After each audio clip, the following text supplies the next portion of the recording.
You're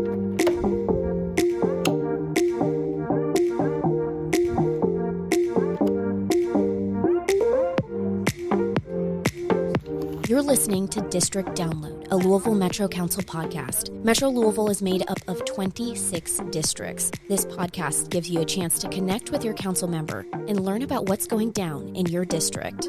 Thank you so much for joining us. I am Katrina Helmer, and in the podcast studio today, we have two council members for this episode. Thank you to both of you for hosting episode 5. I'm really excited for this.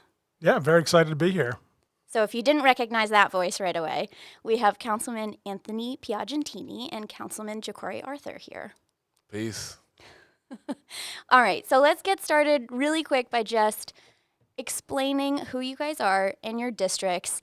And then I know each council member so far has had a little bit of a different vibe for the episode that they've wanted to host. And I think what's interesting for this episode is that we want to have kind of an open discussion on some really big topics and to discuss things in a way that you might not be able to in chambers when there's an ordinance or a resolution that's up for grabs. So before we get into that and the meat of your episode, let's go ahead and discuss first. Councilman Piagentini, what is your district and what is your motivation for being a councilman? Yeah, thanks very much.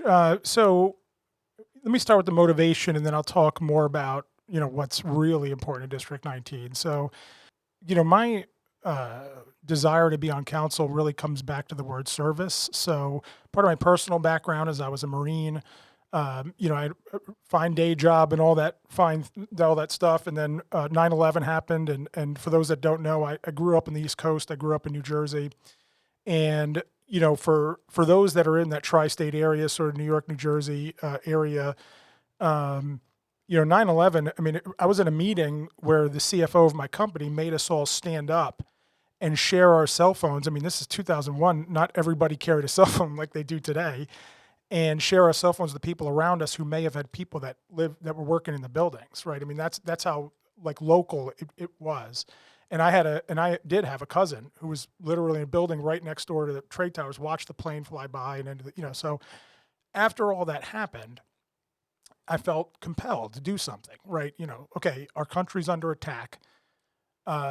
People need to step up and people need to volunteer and people need to serve. And I was on the phone with my best friend, this true story, my best friend, the day of 9/11, and I said, that's it. Everybody who doesn't have kids, is unmarried, able-bodied male, should be in the recruiter's office right now, and of course I was unmarried, I had no kids, I was an able-bodied male, so I was like, okay, I'm going, right? So enlisted in the Marine Corps, so that was about service based on an impetus, right, the 9/11. Very similarly here, I'm not one to complain. I do complain, but when I complain, I want to take action. And so, I saw the city doing things that I disagreed with. So I started to get involved in some local races. I helped Jerry Miller when he ran for state rep, and he was the former councilman for District 19.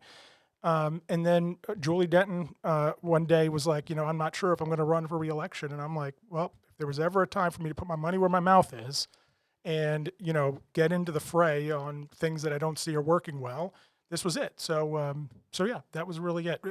So I look at it as service to the community, service to my constituents, certainly as a number one priority, if you will. But really, I see this as true public service, particularly at the local level. So that was my impetus. So same question over on the other side of the table here. Councilman Arthur, what district do you represent and what's your motivation? Peace. I'm Councilman Piagentini Arthur. I represent District 4, so that's downtown Louisville and parts of the surrounding neighborhoods. I have a similar ascension into public office because I'm a music teacher and, in general, just a musician. I perform and compose music. And over time, that music has been a reflection of my life and my upbringing, what I've experienced and what my peers have experienced. And after a while, I realized, I'm sick of singing and rapping and teaching about the issues in my community. What can I do about it beyond this? And that's no knock at the people who are singing and rapping and teaching. But I got bored. I'm easily underwhelmed. So I wanted to do more than that. And my music towards, the end of, I would say, the last decade started to take such a turn in terms of being more, politically activated, and naturally, it was just a fine fit for me. Whether on this podcast I might drop some bars, or you hear me in the council chamber, like it's very much so anchored in that like poetic hip hop feel of just being the voice of what we call political prisoners. And here I am now as a politician trying to impact what we deemed as oppressive, through law, through local law and legislation. So it was really natural for me. I just went from watching my friends and family make music to making music myself, to teaching music, to organizing around music events. Now I just feel like I'm organizing, political organizing. If I could chime in real quick, one thing I didn't do, and I'd love Jacory to follow up with this, I didn't say, what's sort of top of mind for District 19. So as Jacory's sort of the most, this would be really interesting because it's hard pressed to find two different districts, right, in Metro Council. So District 19 covers Middletown, parts of Eastwood, big HOAs like Lake Forest or Polo Fields. We have an industrial area. We also have a big commercial sector on Shelbyville Road, so it cuts right through the middle of that area. And I go all the way to the county line on the east. Top issues, number one, growth and infrastructure. I talk about it constantly. I'm constantly looking for road money, paving money, money to deal with infrastructure needs related to growth, because when we redistricted, I was the largest district by population in the city. I had to drop 7,000 people constituents in order to meet the mean and median of in order to make the votes equal across the districts. So we're constantly battling for infrastructure to keep up with that growth. So road safety issues and this type of thing, and then public safety is a big thing. A lot of people move to District 19 because it's if you look at all the districts, you look at the crime data, it's one of the safest districts in the city.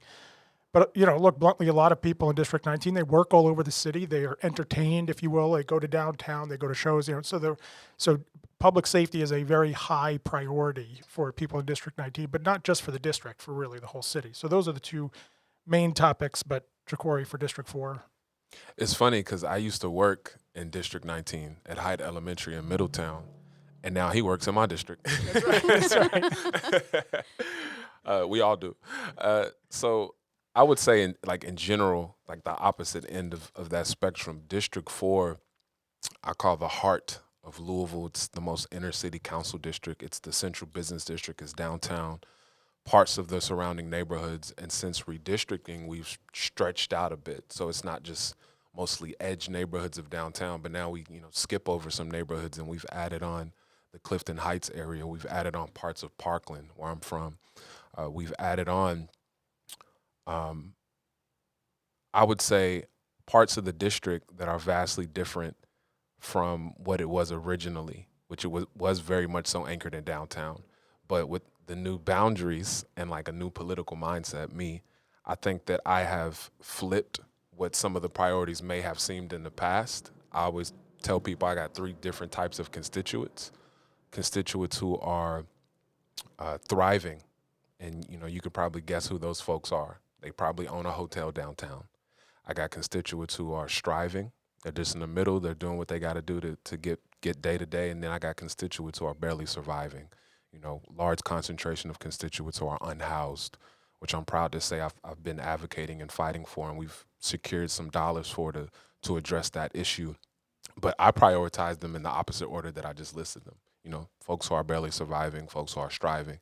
And then if you're thriving, you probably don't hear from me much or see me much or get your calls returned much, just because I'm focused on taking care of the people who really need government more than anybody else. And that's important. I think we serve almost as a safety net for those folks who are suffering and struggling from inequities, which, we're going to get into in this podcast.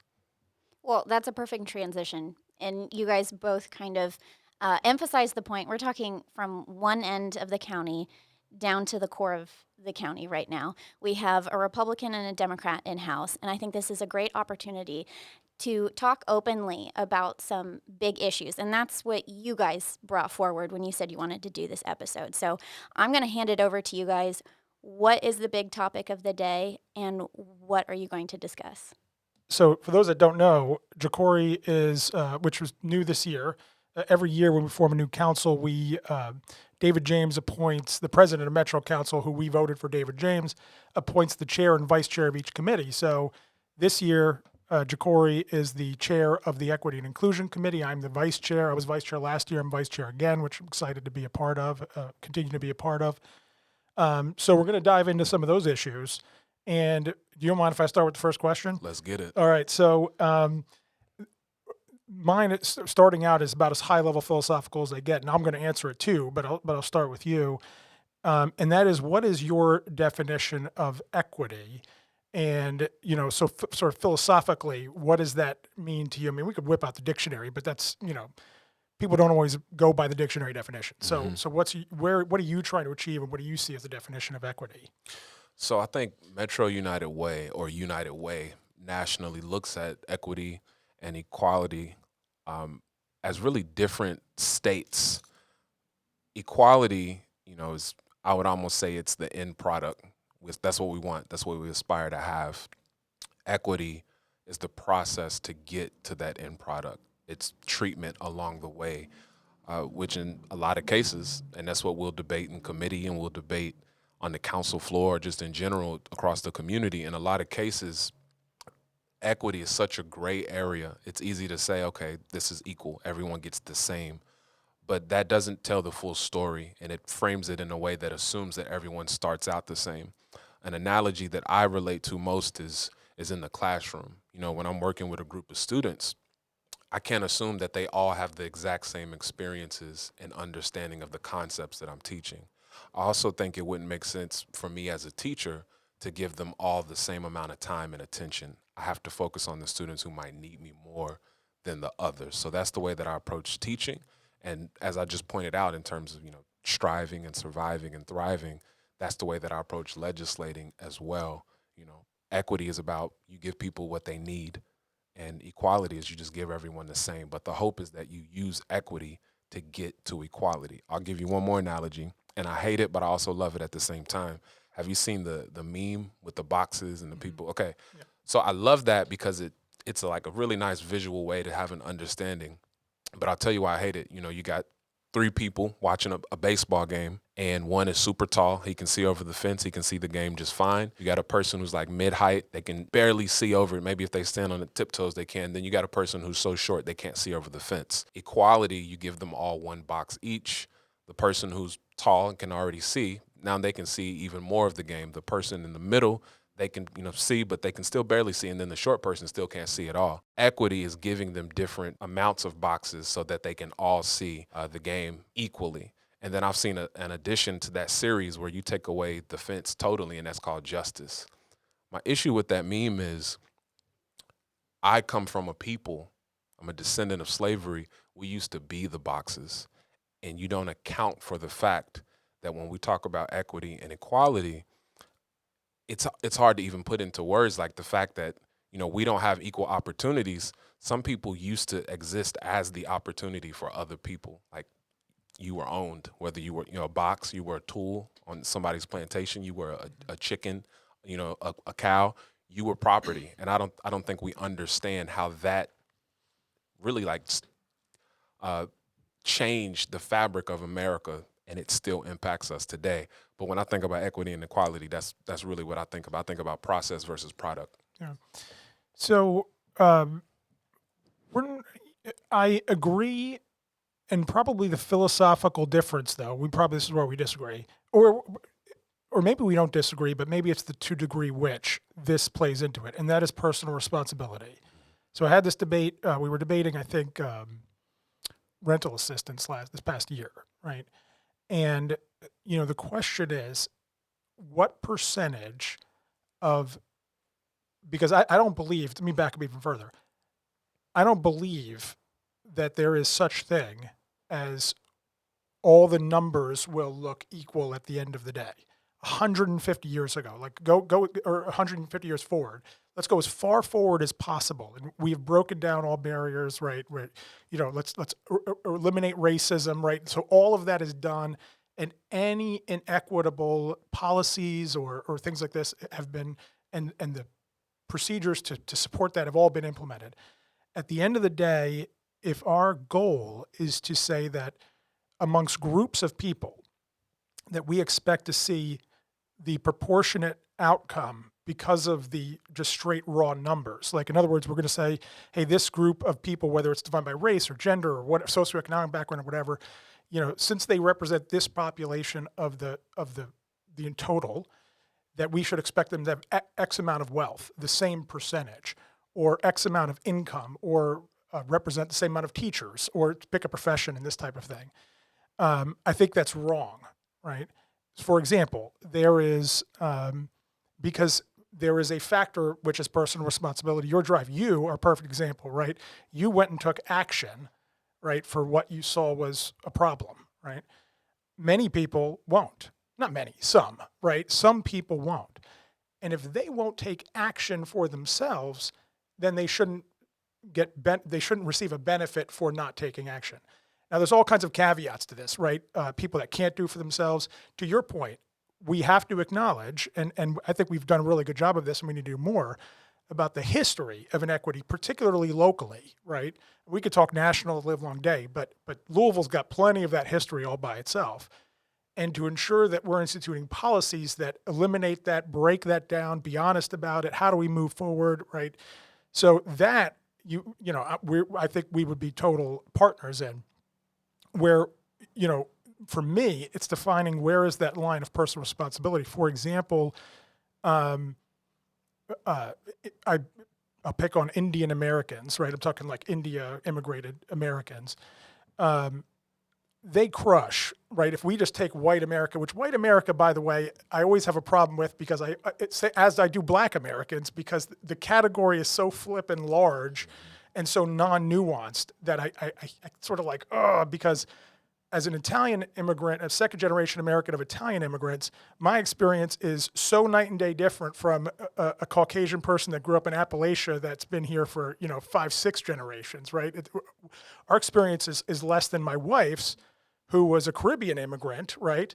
I have more in common with her than I do there, right? As far as culturally and socially. So we got to break it down. But if we were to take Indian Americans and compare them to white Americans, right, as a huge group, they're crushing in every possible number you can imagine. They're crushing white Americans, right? Average income, wealth, job attainment, educational attainment, just killing it. And it's because of personal responsibility. They're doing things that if you were to say the average, right, white American, particularly if you break it down into substrata, just aren't doing, right? They prioritize education, they prioritize these things. So I'm with it on acknowledging the history, which, I'd encourage everybody to educate themselves on it, breaking those things down, creating opportunities, particularly for people who were disadvantaged or the descendants of those that were, to catch up. But at the same time, not subsidize those that have the ability but aren't participating themselves. Does that make sense? Absolutely. And I think some context is important, especially when you bring up Indian Americans.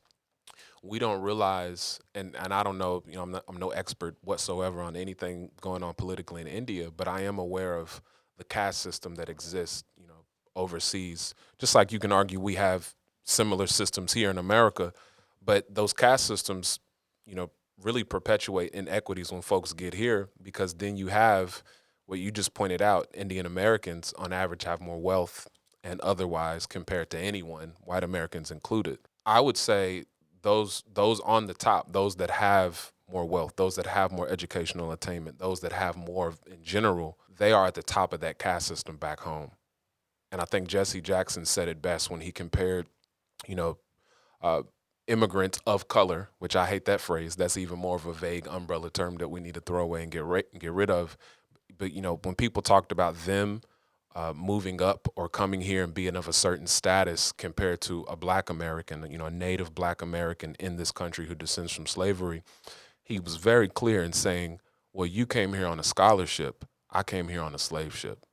So when we look at these groups, oftentimes we talk about personal aspirations, and we talk about striverism to a certain extent, we have to understand, they decided to come here. And when they decided to come here, they brought with them some privileges that people that already live here might not have access to and usually do not have access to. And I can't speak for every single instance, but I know just looking at the data and looking at the research over time, and that's for Indian Americans. You could say the same thing for Black immigrants who come here and have a higher educational attainment and wealth and income levels than Black Americans who are here and who are born here. That's just the nature of it. I think you have really three types of Americans if we had to put everybody in different categories. You got the folks who decided to come here, including the Indian American, like a Kamala Harris, who came here, again, her family on scholarships compared to people who came here on slave ships. You have the folks who decided to come here. We could talk about Italian Americans and how that worked out over time. White Americans who are really included in that immigrant population as well, which we don't talk about. We've kind of just browned all immigrants, and that's not the case at all. It's anyone who comes to this country. Then you have the people who already were here, the indigenous people, the Native Americans, and, they went through their atrocity. But then you have folks who were forced to come here. And the way that we have been otherized over time, it's kind of interesting. It almost, to a certain extent, feels like a lost tribe or a new group of people that were created at the bellow at the bottom of those slave ships that we as a country have never really come to terms with. We have no nation. There is no Wakanda, which some people think of Africa like it's Wakanda. 50-something completely different countries. We have no nation to go back to. That does not exist. This is our nation that we contributed to with blood, sweat, and tears. Unfortunately, we're just at a point now where we're having these conversations, serious conversations about repair and making up for the fact that that was never addressed. And here we are talking about inequities. So I think that probably leads in one of your first questions for me. Yeah, so I'm going to ask you about reparations later, but I want to ask you about, in general, like at what point in time did you, and for a lot of people it was a process, but at what point in time did something like just kind of get you to snap and understand, damn, the world is really just lopsided in terms of wealth, in terms of the way that poverty works? Was there a moment that hit you that made you realize that? I don't think it was one moment. I believe I have learned more as an adult than I would argue I'd ever learned in school. So let's start with that, right? And that's not a hit on formal education. I was formally educated, and I would tell you that, there's a lot of debates right now about race and how much we talk about, you're honest about racial history and all that stuff. I went to a predominantly white Catholic school in New Jersey, right, for example, for high school, and that's where you learn most of these more controversial issues. And then you go to college, and again, predominantly white college, right, Washington and Lee University. And I don't know if it was just because I've always been open to any ideas. I love ideas, and I love to get into the venue of ideas. And I don't take it personally, right? People well, if you disagree with me, like you're, pick your name for that person, right? Never felt that way. I'll never forget watching Cornel West speak at Washington and Lee. So he's sitting in the Lee Chapel, like Robert E. Lee is buried, right, in that same building, and there's Cornel West sitting there speaking and talking about, and I'll give you, now here's one example of one thing that just peaked up for me, and which was he talked about how if you're in a high-end university, you might look at an African-American student and say, oh, they must be here on scholarship, right? But you don't look at white students all over the place and be like, oh, you're here because you're a legacy. And it's actually far more predominant in these very wealthy schools that you have white kids there because they're there on legacy. They didn't get there on merit. Than it is that you have an African-American student that's there, because they got additional admission points or that they were trying to boost their diversity score as a school. And then, so that was, one, if you will, moment that, okay, that's interesting, right? Different way of looking at things and very brilliant, right? Now, so I have just gone through a process. I mean, I did a book exchange with Keisha Dorsey last year, right? She gave me a couple books to read. I gave her some, tackle some of these issues. And I didn't agree with everything I read, right? Some of the things I was like, wow, that's brilliant, right? And that's totally true. So I'm always delving into the ideas. I see you can't look objectively at the city of Louisville. And actually, you focus some on slavery. I actually think in modern time, what's far more impactful is the whole Jim Crow era, right? The slavery thing is one thing, and it's no question. I mean, if you go in the annals of history, right, slavery right next to genocide, right? Genocide being the worst, well, you just straight eliminate a whole group of people, but next right below it, the worst possible thing you can do from a humanity point of view is slavery, right? But we're still feeling the impacts, I think, more of Jim Crow policies, right? And things that were going on during that period of time, right? That you have been impacted by, that more in modern time we have all been, right? In how neighborhoods are segregated. And why do I think that? Because only in the past 20 or 30 years, right? In Color of Law is a book one of the books that Keisha had me read. Only in the past 20 or 30 years, after housing laws were desegregated, right, so where made it illegal to do, redlining, to do blockbusting and all this stuff that used to happen, right? Have you now finally seen, in this last census, it happened in droves, this racial migration moving all over the place, and specifically in Louisville, right? As a matter of fact, the disproportionately the district that gained the most white residents was your district, right? In that you had a lot more white people, right? Again, we're using these huge umbrella terms, but nonetheless, that's all we have from the census, really, that were moving into downtown and even into the West End. I talked about this with Donna Purvis. She said neighborhoods in District 5, and she's never seen more white families and the whole time that she's lived there. Simultaneously, disproportionately, the fastest growing demographic in my district was African Americans, right? So we're watching this happen naturally by breaking down laws that were created to separate us, right? So had those laws not been in place, the moment slavery was over, we'd be 120 years further from where we are today, right? And so they're, again, it's not downplaying slavery compared to Jim Crow. It's just saying, what do I think objectively is actually crushing us a little more now? I think it's that. And so as I've learned more about that, and getting out and moving around and getting into neighborhoods and meeting people who you don't agree with. The other thing is, my wife's a Democrat. My mother's a Democrat. My grandparents were all Democrats. Like, my friends are all over the place, from every possible, particular, and including political and philosophical affiliations. So I don't understand from both sides of the fence. And I've said this about some of my Republican friends. I'm always weirded out when I go to like a social event and like everybody there are politicos and they're all Republican, right? It's like, is this all the friends you got? Like, come on, how boring, right? So I think, going through that process, but what I will say is, make no mistake of it, my opinion is that there are where we are probably going to disagree, and this is probably going to get into the reparations thing, is what is the solution? How do we fix it moving forward? Can't go back. Back's over. So how do I move forward? In my opinion, a lot of it has to just treat everybody the way I want to be treated, right? So what do I want, right? I want a safe neighborhood, but I don't want the cops up my butt, right? So I want that for everybody, right? And so I hesitate when the solution sometimes can go into, well, we need to do this extra government thing, because in my mind, it's the government that screwed this all up, right? So I hope did I get there?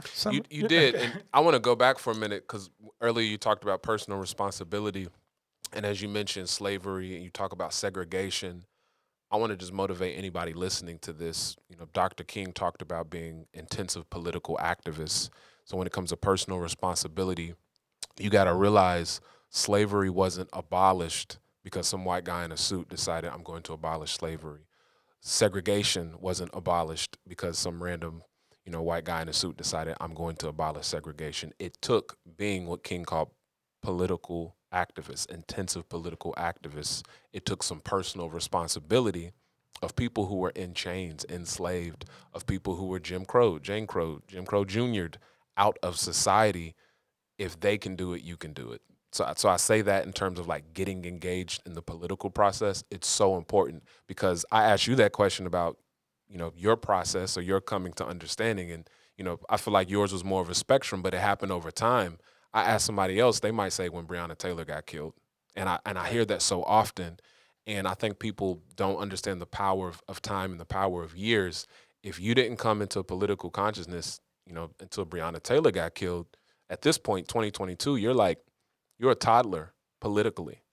So, what do toddlers do when, they get frustrated? They whine and they throw fits. And so I think we got to work on political sophistication so that we can take what we do out into these streets or out into these churches or out into these neighborhood associations and spread that knowledge so that they can engage with the process and come towards some of these solutions. Because, if you don't support reparations and I don't support reparations, that's one thing.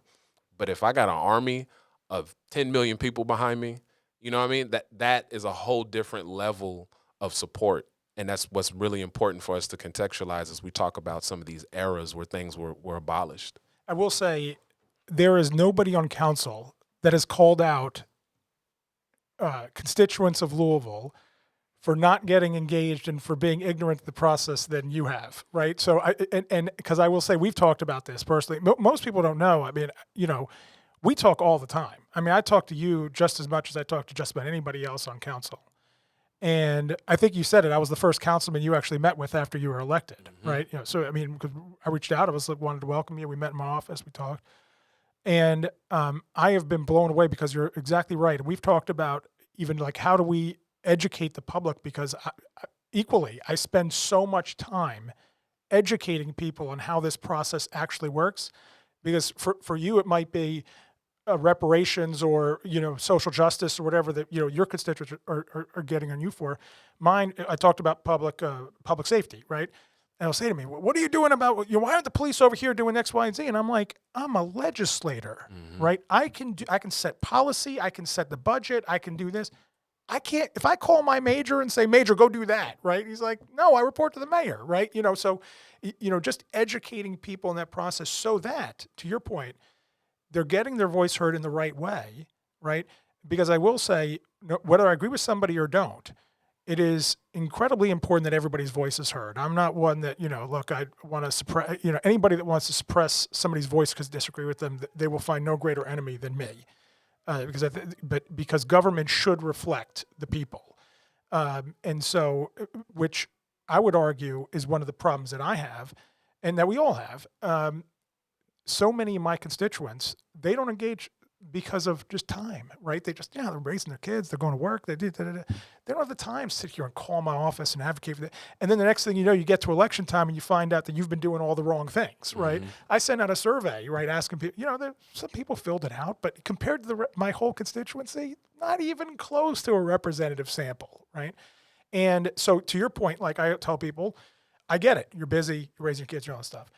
But then you can't wait till election time or wait till something bad happens or the city goes to pot and then all of a sudden, like, oh my goodness, we need to do something. Well, I need you to put some percentage of your day, week, month, year into making sure your community, and that means holding me accountable, the mayor accountable, and those that are in these positions accountable. So you couldn't be more right about that. And like holding yourself accountable, and holding your neighbor accountable. Right. I always say that for some reason we were taught that politicians are the only ones that can practice politics.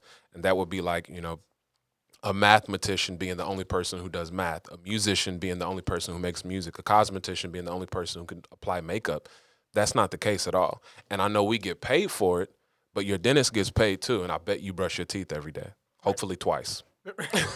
So you gotta practice politics and think of it in that way. Your political health really impacts all other aspects of health, your social determinants of health more than anything. But for some reason, people fall into this level of apathy that exists. Dr. Kevin Cosby, president of our local HBCU, Go Simmons, he talks about 3 different types of people: people who make things happen, people who watch things happen, and people who ask what happened. We got too many folks asking what happened on the back end. And it's ruining our society. Yeah, and he's a perfect example of, I've gotten to know Dr. Cosby, and I'm thankful for that. First of all, my wife went to an HBCU. She went to Spelman, and graduated from Spelman. So we've always had a love for HBCUs, and we've supported Simmons because it's the local HBCU. But for example, him and I, we disagree on certain political things, but he gave a talk a while ago about ownership being the pathway to freedom. Touchdown. Couldn't possibly agree more, which again can dictate policy. For example, getting back to equity and inclusion, what do I think it means? Why do I think it's important? when we talk about the Affordable Housing Trust Fund as a perfect example, to me, well-intentioned, not saying it's a bad thing, but what does it do? It creates more renters. And so it was, I want to say 2 years ago, that was the first budget that we put forward that said, okay, we're still good, because some people, right, there is always going to be a group of people, right, for whatever reason, right, that they're not going to be in a position to own, right, and they should not be ignored or marginalized. So we still put money into the Affordable Housing Trust Fund. With that said, we started cycling money toward programs to help people in home ownership, right? And it kills multiple birds with one stone, right? Because that's also the most common way people build wealth, right? The middle class particularly. So, so that I thought is one of those things where Dr. Cosby's right. Small business ownership, right? I've talked to Cassie Armstrong. She wanted to talk about a caucus for women. I said, well, you know what? Women are doing more and more than any other demographic in this country. They're creating small businesses, right? Many of them may be like work from home small businesses because they're still doing, child responsibilities and all this other thing. So what can we do to break down? So I'm more interested in breaking down barriers to allow anybody, right, including them, to start small businesses. Not necessarily that we need to subsidize childcare for the rest of our lives, right, or whatever the deal is, right? So, but yeah, no, Dr. Cosby is, go Simmons. So you know what you need to own a home and to run a small business? Wealth. And this goes back to anchoring, reparative justice in the conversation. And I'll say this, like, absolutely hooray for home ownership. But if you look at a map of foreclosures in Louisville, you can take a wild guess at where they're concentrated. Of course. And it's natural, because if you don't have that wealth to upkeep, I mean, hell, I'm a homeowner, and it's not all it's cracked up to be. You know what I mean? You got to fix that roof and fix that plumbing and fix that HVAC. I mean, it really, like, to a certain extent, it can exacerbate the differences when it comes to wealth inequalities because of the responsibilities that you now have, and you don't, you're unable to afford those responsibilities because you never had wealth to begin with. But I didn't inherit $1. Mm-hmm. And as a matter of fact, it's about 90% of new millionaires inherit nothing. So, which just says, right, that 10% inherit, right? And the other 90%, again, this is a study done on millionaires, right, of new millionaires. In other words, the first time they've built $1 million net worth, right, total assets minus liabilities, that 90% of them did not inherit their way to that. They're marginal. This is, again, one of the cultural differences between, I would say, your typical American and I studied in Taiwan. I studied East Asian languages. I studied Mandarin Chinese. Japan, this goes back 25 years ago, had a miserable time digging themselves out of a recession because they're what's called marginal propensity to save. For every dollar that a Japanese person makes, they will save 20% of it. Americans save like 1 cent of it, right?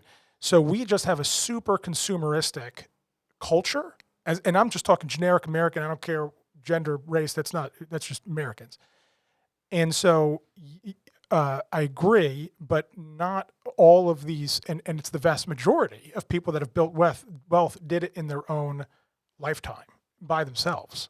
So I agree with you. And again, I there's going to be some level of agreement of investing in, particularly from a government point of view, right? Because again, if you want to be a small business owner in West Louisville, why are you going to put if you got $20,000 to invest in a restaurant, right, and you're going to build a little small restaurant, why are you going to do that when you're going to get robbed 2 seconds later, right? You're not going to do it, right? So we need to be able to provide as a government, and if that's the area where crime is, then we need to fix that. Brownfields, we need to fix that, right? That is something that we had a role in creating, and we need to fix so that people's property values go up in those areas. People can build small businesses and own, right, and take small dollars and make them big dollars, because that's how you make them big dollars, by saving and investing either in a business or however else. But so my point is, I'm not wholly against, right, investing and all that, but I'm also about looking at the truth, which is the vast majority of millionaires, the vast majority of people that build wealth, they do it in their own lifetime and didn't inherit anything. And to a certain extent, that's where like discrimination comes in these private practices with companies and whatnot.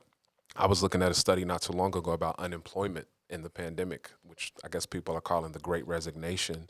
And while there's all of these job opportunities out there, for some strange reason, Black men still aren't able to get hired. And you can only look and say, okay, well, what's happening in the practice of the hiring process to where they are not getting hired? Is it a qualification question? Is it a discrimination question? Is it something in between? And you really got to unpack it and think of it in that way, because otherwise, I wish we could put up charts. I wish you could see the data. But otherwise, when you unpack wealth inequality, when you unpack home ownership, when you unpack businesses, it would mean that there's something wrong with the people at the bottom of those charts. And I do not believe that. I do not subscribe to that belief whatsoever, that there's something wrong with us. And that's why we are where we are in terms of like the middle Black family, compared to the middle white family has a tenth of their wealth. And when you take away depreciating assets, really a tenth of a tenth. So two things. First of all, there's been some studies that show, again, I'm not saying this is a good thing, but the average age of a Black man in this country versus the average age of a white man is significantly different. Now, there is, and I mean by like 20 years, life expectancy is very different. Now, we need to attack the root cause of that, because I would tell you that there are studies that will show that would change the wealth inequality question. Because, for example, most wealth is built at the latter quarter of your lifetime, right? Up until I was almost 40 years old, I'd built almost no wealth, right? I have only recently, I'm 44, started to really turn, my savings and how I invest into truly actually building anything, right? That's worth, like real assets, right? But I worked for 20 plus years without that happening. If my average life expectancy was 44, then, if Italian American immigrants, I'm just picking on myself, if our average life expectancy was 44, then our average wealth would be zero, right? But it's not. It's much higher, and so that's where it's built. So we need to attack, for example, the root cause of why Black men their life expectancy is so young. Now, it has to do with health issues, has to do with crime, it has to do with incarceration, it has to do with all kinds of stuff. So let's tackle all of that, because that would almost by itself, just Black men living longer and working longer and saving and just doing the things that they would normally do. But the only other thing I would say is, I don't see wealth or poverty as a good or a bad, right? Anybody that looks at a wealthy person says, oh, you're good. Yeah, no, they could be good, they could be bad, right? You look at a poor person, they could be good, they could be bad. Neither is in itself a vice or a virtue, right? So I've got no problem being honest and saying, hey, you're a poor person, but you have some vices. They need to be handled.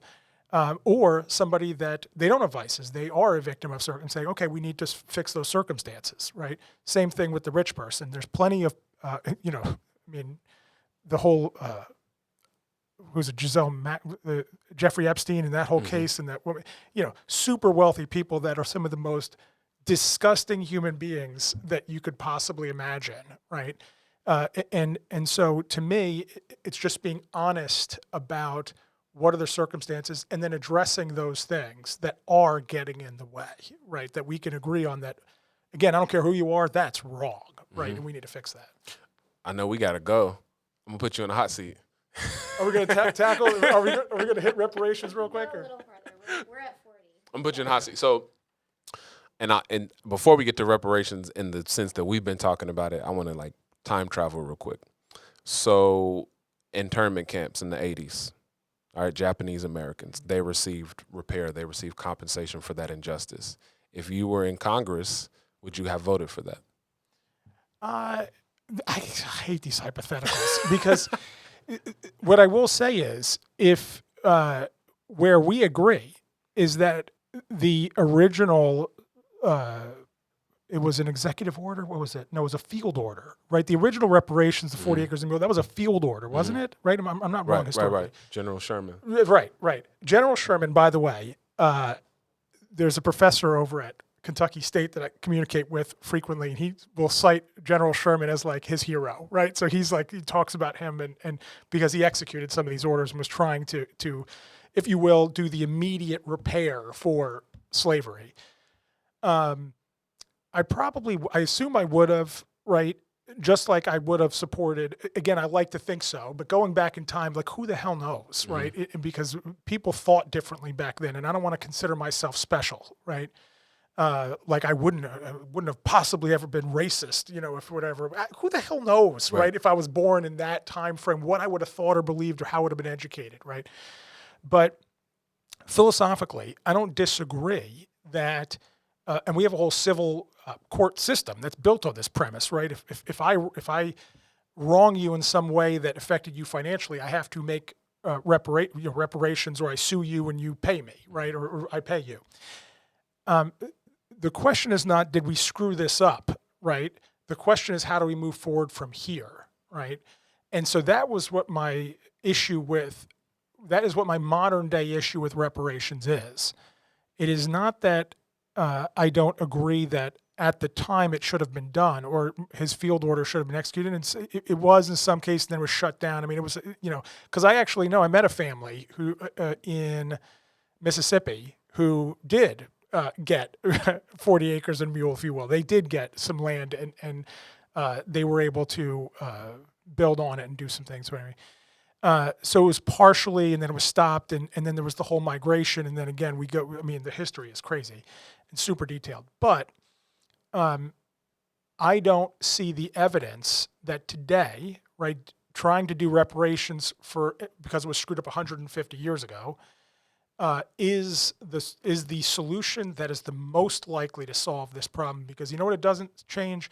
It doesn't change the life expectancy of black men that I was talking about, right? It doesn't change the incarceration rate. It doesn't necessarily put we were talking about birthing centers. There's no place to give birth west of 65 in this city currently, right? It doesn't change that, and how far women have to drive to give birth if they live in the West End.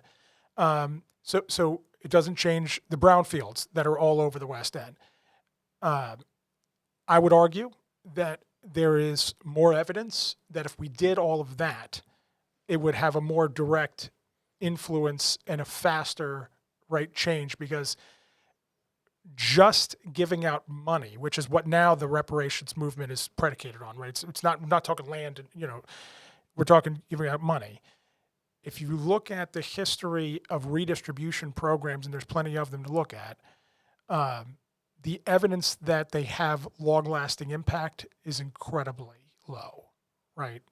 And that's across all racial and economic demographics. So anyway, that's for my fundamental disagreement with it. So that's interesting, because you talked about life expectancies, and you talked about incarceration, and you talked about brownfield. You talked about all of these social determinants of health that are really anchored in your economic position.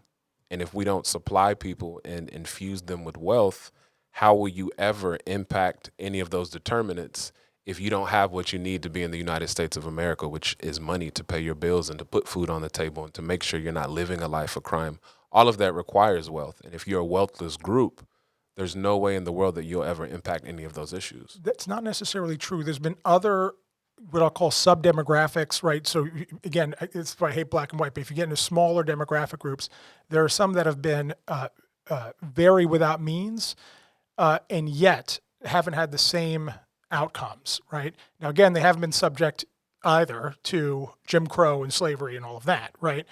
So, but my point is, there's higher correlation with educational attainment, right? For all levels of educational attainment, violence goes down, health gets better, right? And several other issues, right?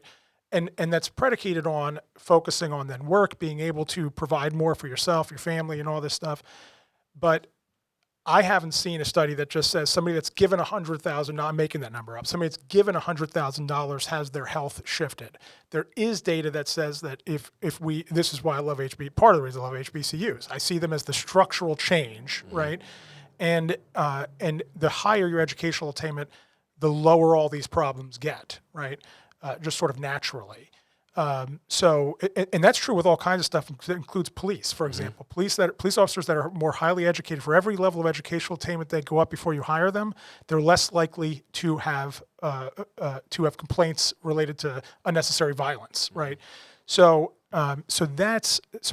to me, I'd rather tackle and invest in those structural issues, which again, that's why I support Simmons so much. I see them tackling the structural problems. If we give every family in the West End $100,000, right, and they all bought houses, their house values would not go up at the same rate that East End houses would go up. Why? Because they're down the street from toxic waste dumps, essentially. Until we clean up that, and the second we do, it will raise property values naturally, instantaneously, without putting in one extra dollar, right? So to me, it's not still addressing the structural problem. And without doing that, we could throw $1 million to every family in the West. It's not going to change those facts. That's interesting that you brought up a group that wasn't Jim Crow and wasn't enslaved. That's like comparing apples to meatloaf. So it's like almost irrelevant to even think about their outcomes compared to a group of people that really suffered through something that no one else ever has at all in our history. But not in world history. The other thing is there's other groups of people in the world that have suffered very similar problems, right? Both for slavery, right? Because that wasn't just an American thing; that was an every country thing. And for similar, I mean, everybody had their own type of it, but I mean, hell, I was studying in Taiwan in the late '90s. There was overt Jim Crow style racism going on there, right? I mean, and it still exists today in East Asian countries and other countries across the world. So there are worldwide examples of this happening. And again, the shift and a lot of them were able to get out of it in some cases not, in some cases yes. And in almost none of those cases was it due to reparations. So I do think, there may not be perfect examples in the U.S., but in world history and in modern world history, there are examples. And it goes back to what I was saying about not having a nation. Like here we are, 13, 15% of the population, and not all of them are American descendants of slavery. There is nowhere to go back to. We're here forced against our will. So it's like there is no other option but to fight, but to be here, but to get what is owed. And I'll go back to what at the very top of our conversation about equity and equality. And another thing from King, and I'm paraphrasing, what was done to someone, special mistreatment must result in special treatment. And when we think about the fact that people, acquired wealth on the backs of others, and they even got reparations, people who owned slaves, and the people who were enslaved never received their due. They never got that special treatment. And we are dealing with the consequences of that in 2022. At what point are we going to have the serious conversation around, okay, let's take care of this? Because the longer we wait, the worse it gets. You talked about educational attainment. The more educational attainment that you have, the bigger that wealth gap becomes. And in fact, because our wealth is so like non-existent, the middle black family with a head with a college degree has less wealth than the middle white family with a head that dropped out of high school. And that's just the reality of where we are in the United States of America. So it's not about education. It's not about businesses. It's not about home ownership. Duke University did a study, what we get wrong about closing the racial wealth gap, and it debunked all of that. I think to a certain extent, we start tap dancing around the solution, and we look away from it. It is what it is. It's a debt, and the longer we wait on that debt, the worse it'll get for us. Yeah, but and I know we're going to wrap up. I know we're right at time. I would always say that I would love to see that study because it flies in the face of what has obviously happened, which is Black Americans are increasingly more middle class than they ever have been, right, in the history of the United States. There's more and more wealthy, right, African Americans, in the history of the United States. And I'm talking like millionaires, billionaires, right? So I'm not sure. I'm not saying that some of their data isn't true. I'm sure it is, right? But empirically, we see the change happening, and yet we haven't done reparations, right? So I'm not saying we shouldn't speed up on some things. And again, I think there's a lot of agreement. Actually, you and I, there are some things we definitely agree on, right? And those things need to be fixed. For example, I'll give you another example, Simmons College, right? Met with Dr. Cosby. We're talking about, some opportunities for Simmons. And if anybody says to me, well, you know what, why would you support Simmons and all that stuff? You know how much money U of L and UK get from the government? I mean, it's ridiculous. Like, so Simmons gets, I don't know if many people know this, they get nothing from certainly from the state and local government. From the city and the state, they get zero. They get lots of your UK and U of L get lots of your taxpayer money. So to me, there's an example of a structural inequity, right? That I think there's ways and the only reason is because they have a faith-based sort of structure to the institution, which I, as a Catholic, think is egregious, right? So there are plenty of things I'm sure we agree on. It's just, I'm not sure, it is yet to be proven to me, again, looking at world history and looking at examples, that by itself, reparations is some like magic bullet, or it's going to bend the curve the way speeding up other solutions are, right? Right, and I agree with that wholeheartedly. I think Yvette Carnell, co-founder of the ADOS movement, says that reparations is the heartbeat. It's the heart of an entire body of political work that includes protections, that includes dealing with mass incarceration, that includes dealing with home ownership, that includes business, that includes education. There's an entire body that goes into it. But at the heart of that, if you don't have wealth to support Simmons College of Kentucky, thinking about the comparison of the people who are on the board of trustees at U of L versus Simmons, if you don't have wealth to start that business up and hire folks, if you don't have wealth to maintain your home, if you don't have wealth to start a homeowners association to get rid of that brownfield, none of that is going to be sustainable. And that's why I always beat that reparations drum. I mean, that's just where we are right now in this country. I had a feeling going into this episode that wrapping up was going to be difficult. And I've just been in the corner slowly giving some hand signals on time. And I feel bad wrapping everyone up right now because the conversation clearly needs to continue. And I have a feeling I'm going to get an email after recording this episode saying, hey, we need to sign up for another one because we have more to talk about. But I really do appreciate both of you guys coming to the table and having this open discussion. I think this is extremely helpful and extremely informative to have both sides here at the table talking about some really big issues that everyone's facing in the community. So thank you. Do I even dare say anything else you'd like to add? Or I want to just add that we talk about reparations a lot. Without a doubt, I believe that is a federal government policy that should be enacted. Like the swaths of money that we're talking about, our city budget, barely $1 billion.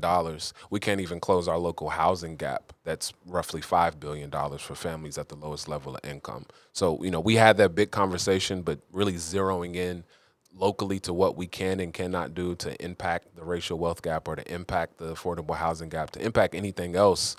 I think that Metro Council has made quite some accomplishments last year going into this year with the American Rescue Plan. And I think we've had some bipartisan support on several items, and that's important to point out. All I would say is, for anybody listening, I'm a big fan of the Teddy Roosevelt Man in the Arena speech. I think I texted that to you a while back. If you haven't read it, Google it, right? Man in the Arena speech. And Ja'Cory embodies that. I hope I try to embody that, which is, right, the person that actually goes in and fights is more important than the person that sits on the sidelines and complains. I'm sure summarizing essentially what it says infinitely more poetically than that. So I just, first of all, respect Ja'Cory so much for just getting, whether we agree or disagree, for getting into the fray for what he believes in. And look, whatever your passions are, right, whether, you and your political beliefs are, have conversations with people you agree with, don't disagree with, right, learn something, right, hope, and you're not going to win everything, you're not going to lose everything, but get in the fray and get involved because it's going to make this city a better place for all doing that. So, on that note, I'm going to say thank you to both of you, wrap this up, and I can't wait to do this again at some point because I'm sure we will. Thank you.